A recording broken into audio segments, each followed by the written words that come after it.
The Texans are going to stop it as they signal for a timeout. It's just their first, so 2 remaining as they burn one here in this third quarter. Fresh set of downs here. Watch 35, watch 35.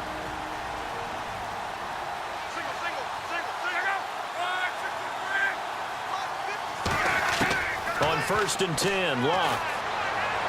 And he'll toss this one incomplete. Seeing no options, he throws it away.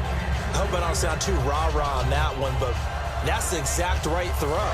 Either your receiver gets it or no one gets it. Give him a lot of credit for being really precise with it. Got rid of it. No one got it.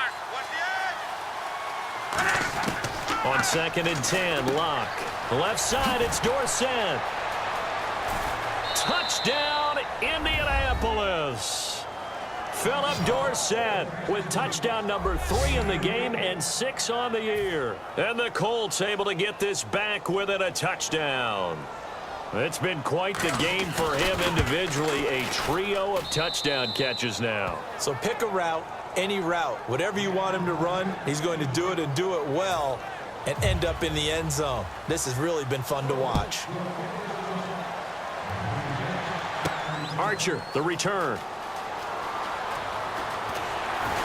And he'll get it up just past the 20, and his guys will go to work at the 21-yard line.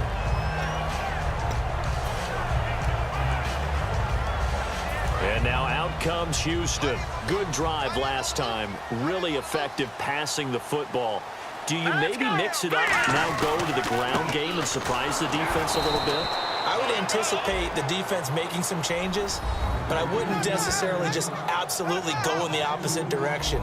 They're doing so well throwing the ball. Yeah, why I wouldn't change it up until they showed me a reason to do so.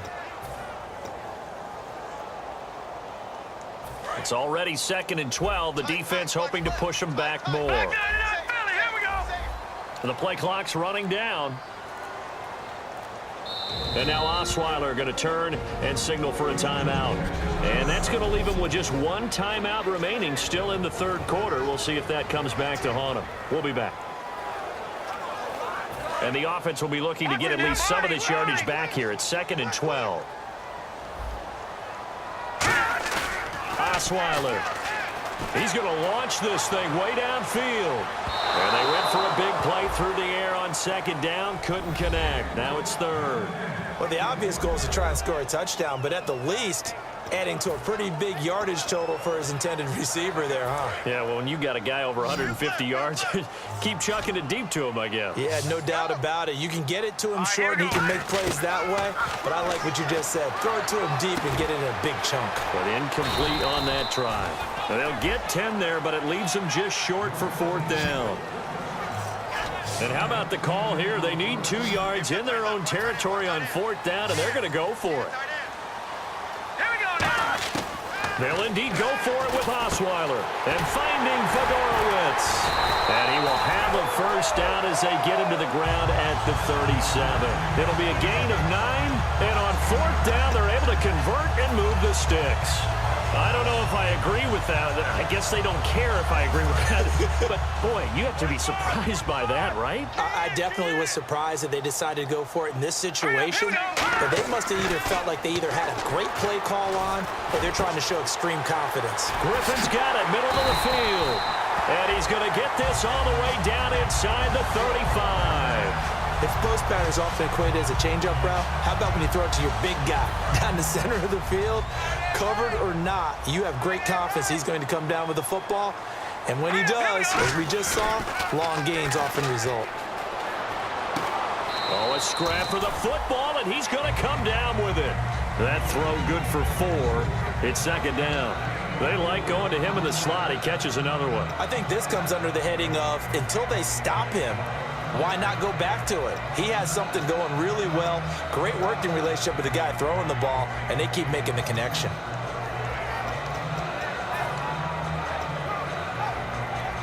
And they're 6 yards away from picking up the first here on 2nd down. All right, now, lucky 56. Lucky 56.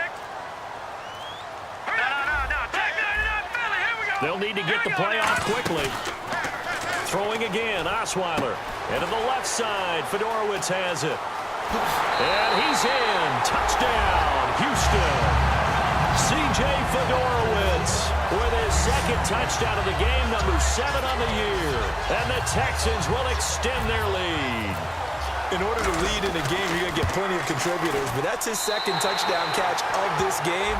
He's one of the key guys in this one. And you better believe he'll be looking for the hat trick here as this one continues to go.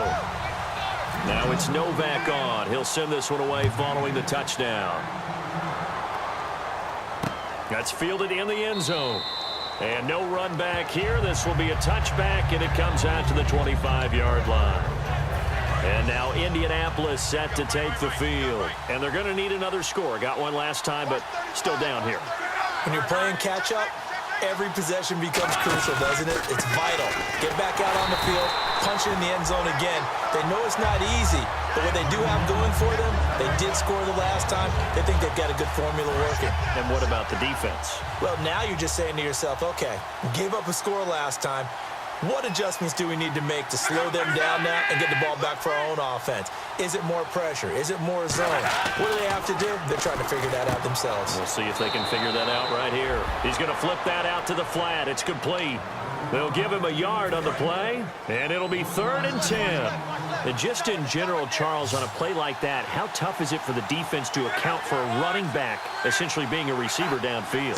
It's very difficult, especially if the running back has skills like a receiver, and you're aware of that before the game even begins. So throughout your practice sessions, you're going to want to be aware of him. Where is he lining up? What can he do? What kind of damage can he do to us downfield? And who can match up with him without weakening our overall defense? You're exactly right. It's a tough task to match up to him. Here's Pat McAfee now. He's been terrific so far.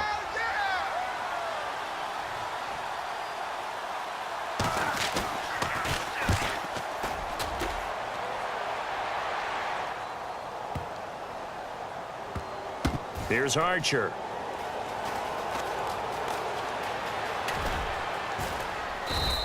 They'll call that a 61-yard punt. He got all of that one. And the Texans are going to have the football with a 1st and 10 deep in their own territory. And on the outside, they're playing press coverage.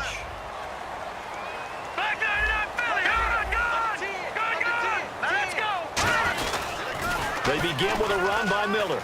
And an alley to run. And he's brought down after a good game. It goes as a pickup of 23.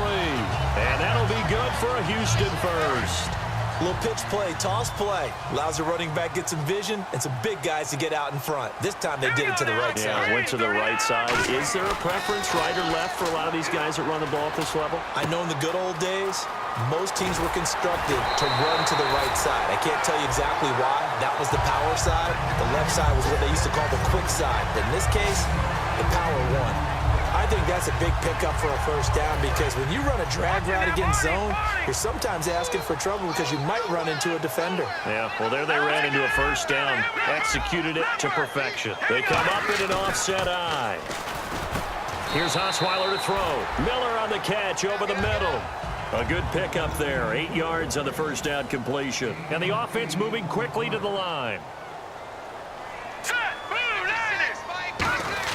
On second down, here's Osweiler. And he's got it over the middle. Fedorowicz. 15 yards through the air and a first down. And numbers to like, that's for sure here. Back-to-back good games. Maybe they found something last week that they can carry forward here, a little blueprint. Yeah, we often talk about a defense seeing something that... And he'll take this one in for a Texans touchdown. Lamar Miller, his second touchdown of the game and his 9th on the year. And the Texans will add on to their lead. Not only touchdown number 2 for him, but a big run to boot. However, still trailing. Still trailing, but not because of his efforts. Boy, he's playing really well, and I love his long speed there, right? Able to get out there and burst all the way to the end zone, and smart enough to keep the ball in his hands and get into the end zone for the touchdown. In 2016, on all levels of football, we're seeing guys drop it before the goal line. What's the rule, Brandon? Run into the goalpost. To the goalpost, that's right. Before you drop the ball. That. There you go. Play clock winding down. Osweiler's going to throw. And this is going to be caught. It's good. And that extends their lead by 2 more. So they go with a pass, and it works there on the 2-point try. Charles, just in general, what are your thoughts passing versus running on 2-point conversion? Situational? It is situational. You have to know your team. What is your strength? Because so many people think you have to throw the ball in a 2-point conversion, but the stats will tell you that running it is about as proficient. So know your team and go to your strength. Now the Colts offense gets ready to head back on the field. And they're coming off a 3-and-out, my friend. I think they've got to look at that play sheet and go to a spot that they haven't gone before. Time to shake things up a little bit to try and get this offense moving. Okay, so how do you do that? How do you shake things up? You look at what you've called before, realize it hasn't worked Go to so something well, else. and maybe try and find one of those special plays from one of your better players, and maybe try and hit something big and get things going in the excitement area. A loss of a full 3 yards, and now it's 2nd down. With the struggles we're seeing up front for the offense today, they've got to think about changing up their play calling. Some screens, some draws, some quick-hitting plays in order to try and supplement the run game. You don't totally abandon it, but you try and give it a little bit of help.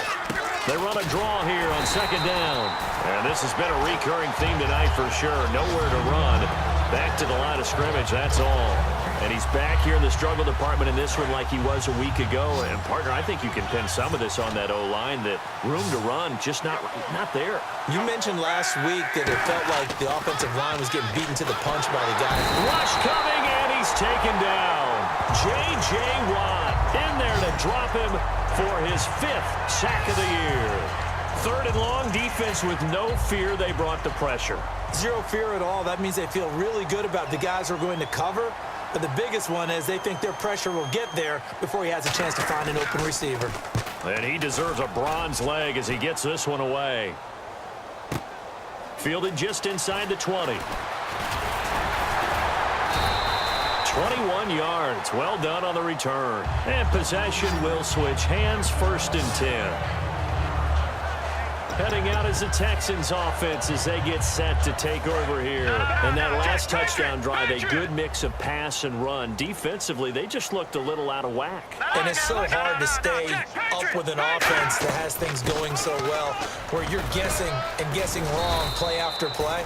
So what you need is someone on the defensive side of the ball leader, right? to make a big play. Yeah. Throw that balance out of whack.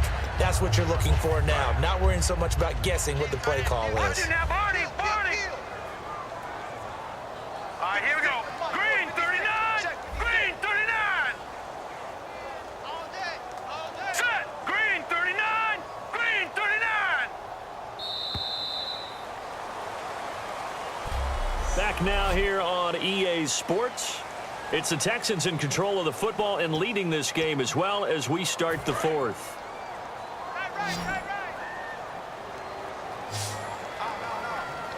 Let's go.